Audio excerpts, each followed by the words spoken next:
Andia Congo mawa mbote na bino tozana sengo ya koyeba ke boze belo YouTube na bino Congo mawa. Congo mawa chaîne actualité chaîne actualité aussi bien musicale que politique, mais le lot est dans les solos à côté culture, côté musique, parce que tout le monde ils allaient exploit et c'est un abisso to koka solo la yango parce que innocent Balume, je crois que Combo ana boebi yango a sali performance moko ya makasi ya munene ou esengela ki na biso to koka kolekisa yango inaperçuté parce que ndembo na ye après seulement 10 mois et atteindre bar il y a 10 millions de vues na YouTube. Bon, excusez, on a lobby 10 millions, mais ils ont 100 millions de vues. Et Congolais, mon côté, à atteindre niveau, il y a ma vue, na YouTube, bien évidemment. Les alliés, na ntembo, na yopé, au boye, basala, qui ont d'abord la première version, yemba ki yemoko, et puis après, qui a la deuxième version, juste environ un mois après, Tango Bimaki, avec, en featuring, avec, chanteur tanzanien Diamond Platnumz. Donc, Baki Basali featuring Wane Zalaki pe le Chouchou Kitoko et featuring Walande ye boosté Nzembo Wana Makasi Diamond Ataki Yango na compte YouTube na ye otoyebi que na YouTube na ye Azali na ba abonné vraiment belé environ 3 millions d'abonnés et pe et boostaki Yango et lelo yo Nzembo Wana yo pe et atteindre 100 millions de vues exploit moko ya munene, on ne peut pas laisser passer ça à modèle Oyo. Malheureusement, na biso ba congolais loko ya bongo e bota kaka polémique d'ailleurs vitesse on nzembo ezai ko ya nango surtout tango ba ko sala remix nango en featuring na Diamond et ye ko sala que créa qui polémique vraiment ebele na musique les chouchous notamment na batu ya Fali polémique ezaki vraiment à makasi mais nalingi natangela bino na no message yemoko inos bi apesa ki na nzela ya compte na ye esika wapi azali ko remercier en tout cas ba fan na ya remercier ki batebele mais azanga ki pete ko bwaka mwa ba mabanga ndenge zalaka nde biso tolobaka libanga na mulili oyo akoganga nde yende aki libanga zalaki adressé alors Inosbi alobi exactement boye na message na ye dans tangango tel qu'il a commis ils allaient en français un moment peu à côté lingala un moment à côté en anglais to tanga yango kaka tel que ya pesi partie en français to lobi na français partie en anglais to lobi na anglais partie lingala to tangi pe na lingala. Ne laissez personne vous décourager, continuez à croire en la beauté de votre rêve.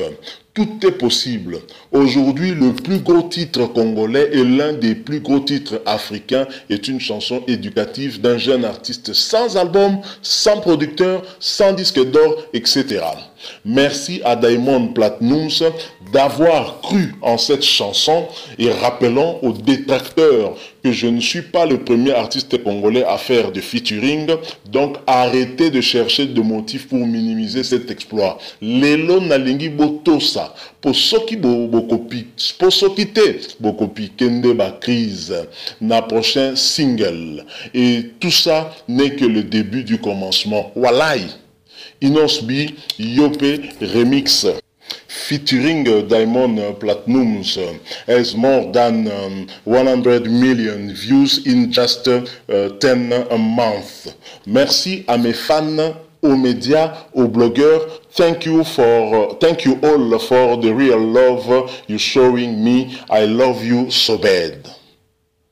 Voilà, ça c'est Inos Bi, tellement content, il y a résultat Oyo Nzembo et Pessi, je rappelle encore une fois Nenga Lobby, a Bengango le plus gros titre, on va dire le plus gros titre par rapport il y a une plateforme YouTube, Ndenge Komi Lelo, a Sali, exploit Moko Mounene, mais bah détracteurs n'avaient pas trouvé toujours bah stratagème pour que bah koka kondima mwana oya mukete oya bimela kibiso akaka na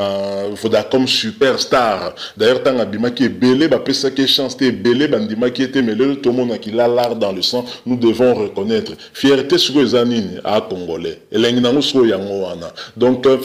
premier congolais à atteindre la barre de 100 millions de vues, je pense que le gros la pesaye to vendre tam soupe moi kimia malheureusement moi nango pesa continue na monde ya polémique. Mais je rappelle pona batumisusu peut-être bazali un peu na mutema ya koluka kondima exploit moi no ya mukete que Diamond biso tomoni azunzembo wana tiango pa na ye Inosbi tenda luka ki yende aki ko luka Inosbi parce que asepela ki na titre wana sepela ki na nzembo wana santa ki yango déjà que tube alaki ngana ko féliciter artiste et musicien wana Tanzanie Diamond parce que aki na flair a santa ki ke loko yo so na sangani na Inosbi et opesa ba couleur moko mususu pe résultat yango wana et pe si même ba vu ko leka même na ba biloko ye moko Diamond atiaka pa na nous allons aller voir quelques featuring au Diamond à Salaki total soge pesa ki ba combien de vues et en combien de temps total agnon surtout wana alors nenge tolobi kaka environ un mois après lancement ya nzembo titre Yope original Diamond a luka ki petit na Inosbi po ba sala featuring et donc collaboration wana ezalaki penza ya gagnant ezalaki te ka yaki toloba fula po soka ko fula Inosbi nde alanga ke de vers yende ayaki vers Inosbi donc ezalaki nango gagnant mais quand même il faut nous devons reconnaître que Diamond na compte YouTube na azali na au moins 3 millions d'abonnés donc ezalaki plus facile ezala booster pa na ye mais ye moko malgré ba 3 millions d'abonnés wana akomana nous na 100 millions de vues sauf erreur de notre part alors le monsieur toujours remarqué bien mboka na monsieur tolenga ba polémique fort sikoyo ba détracteur donc ba tout oyo yemo Inosbi va parler des détracteurs mais biso siko na lecture à masolo ndeto sala to makamnenga la na kin akotanga kombote mbala moko to yebike eza batu ya fali donc batu ya fali ba obude Inosbi mais tant msou batu ya fere ba soutenir Inosbi donc ba adversaire ya fali poupa ba on tient Inosbi point masolo ngo zalaka bongo bon quand nous batu ya fali ou batu ya fere nous ne parlons pas ni de fali ni de fere toujours ba bien atuna bango ba débat ndenge zalaka na ba réseaux sociaux na ba Facebook boyebika kandeni masolo ngo zalaka à travers même ba commentaire na ba vidéo lancée na ba YouTube boyebika ndenge zalaka zeloko na ko prendre na motute o zolandanga oyebi tam suppose c'est la tende tolo babwe mais biso Congo mawa to ka reflet ya réalité à masolo ndenge ezali ko sale mandenge pezali ko kende donc côté na botenir pena biso rigueur alors te expliquer na bino que Diamond oye asala ki featuring na Inosbi pe azwa ki nzembo na ko tiango na compte YouTube na ye Diamond azala ki pe ko sala ngo promotion même na ba concert o azala ki ko beta iloko na sepela ki na artiste wana vraiment yango wana total par exemple moi les quelques featuring au Diamond asala ki soki pesaki combien en termes de vues to sali moi hit parade na biso il y a 4 featuring auto sélectionné au Diamond asala ki tozui featuring numéro 4 Diamond na Omarion featuring wana et pesaki 50 millions de vues mais en 2 ans 50 millions de vues 50 millions de vues en 24 mois hein, tout le monde en terme à moi pour Inosbi à nos bébés à Kominanu na une année donc tu parler en termes de mois en 24 mois et ça les 50 millions de vues Diamond na Nigérian Flavor donc Flavor na yeba sali 64 millions de vues en 5 ans donc il y a 5 ans on a sur Tobito compté mon tout passé 60 mois donc pendant 60 mois vidéo on est sali 50 millions de vues félicitations 64 millions de vues félicitations na Diamond du sous mais Diamond a ça qui peut featuring moko na Fally Ipupa boyebi kaka number 1 ya ba congolais mutobo ya zate Fally Ipupa l'homme wa otaki kokwisa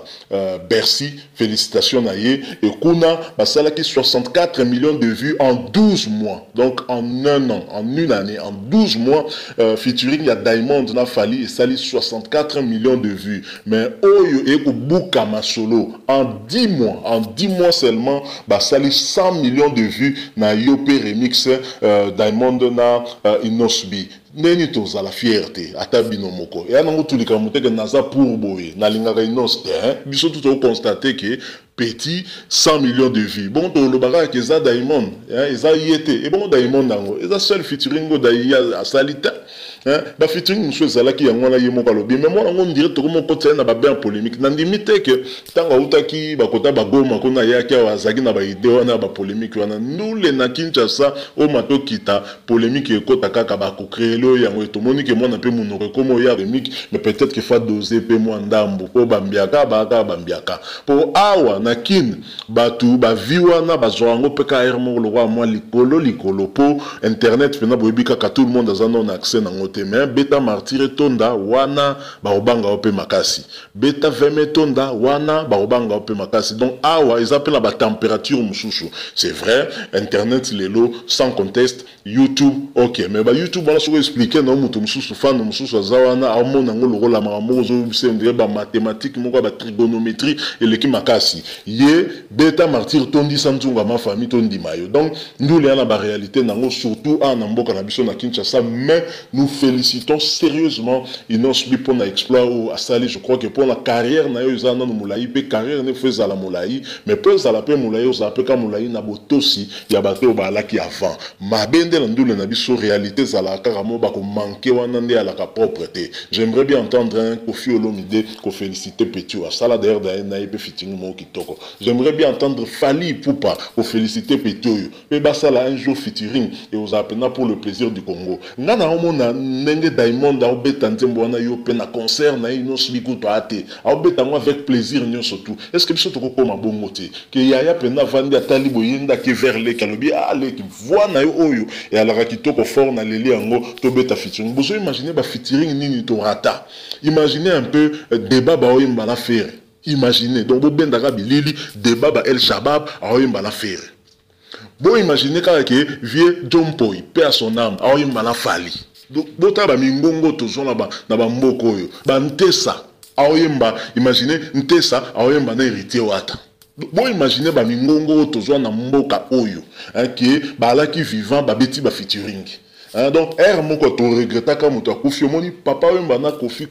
pire petit à papa wemba mais basala ka featuring moko pe ba betela ngata concert te pona bujoberi ka ko ezaka na entre biso ba congolais ça vraiment mawa mais bon imaginez que basaki featuring wana et puis featuring go basala na ndenga ba congolais na zo luka na continuer ko luka botam subino bo pesa nga mais nan na moni featuring a modèle wana te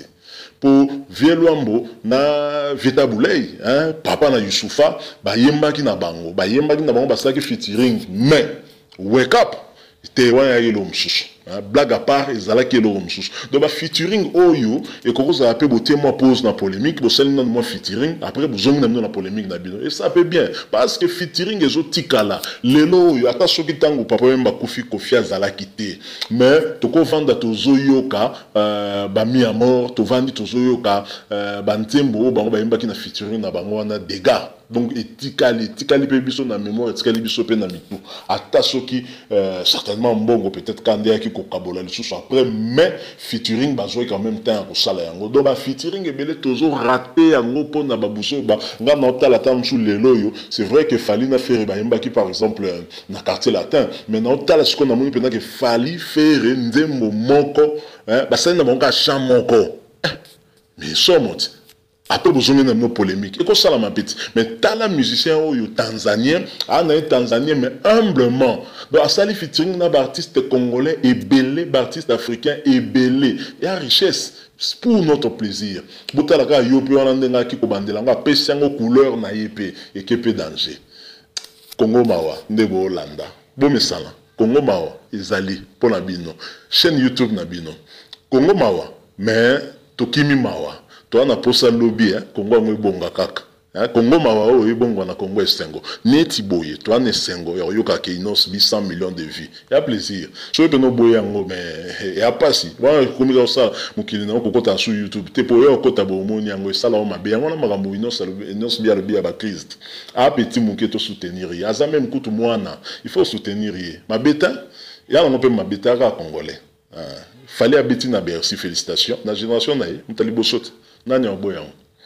Inosbi pe na génération na ye na ba mpaka na ya ba ba ya sima na ye 100 millions de vies à terre mais il n'est pas le seul Fally Ipupa j'ai bon espoir Kofi Olomide ku twende lukable boyebi kaka tokombi na suka leso na biso mais to promettre to revenir le sous-soir pour ba masolo obeteze belé mais boyebi kaka ke mo pe ngonga to ko déborder te bona makambo sala photo suka na mo ndambo wa mais to zonga le sous poto sola le sous pona Congo mawa ya ndeli kamba masolo pe na ndenge le kalaka na mboka na biso ba réalité zo se passer na mboka na biso to solo lango po bo sola pe biso yo so sola ngande nini ka so s'abonner na chaîne notre Congo mawa o cliquer ka ko s'abonner mais tango s'abonner ta la cloche moko ebima wana eza cloche de notification notification voilà et permettre surtout témoin loko yope okoka ko joango za la notifier directement que to bois ki mo loko ko landa yango. En tout cas merci mingi na moi tant na bino ndebo pesi biso pour na kolanda biso na chaîne YouTube na bino Congo Mawa toujours promettre hein qu'on revenir très bientôt na sujet mususu peut-être cause attend sur domaine mususu to na sport to nini ou bien même kaka na ndule to rozonga na biso lisusu to solo la yango bandeko na remercier bino mingi na patience parce que vous avez na patience par yo kabiso peut-être makamto tolobi c'est pel sibinote ezaki nonga li solo tokutani mbala sima Congo Mawa bino au revoir.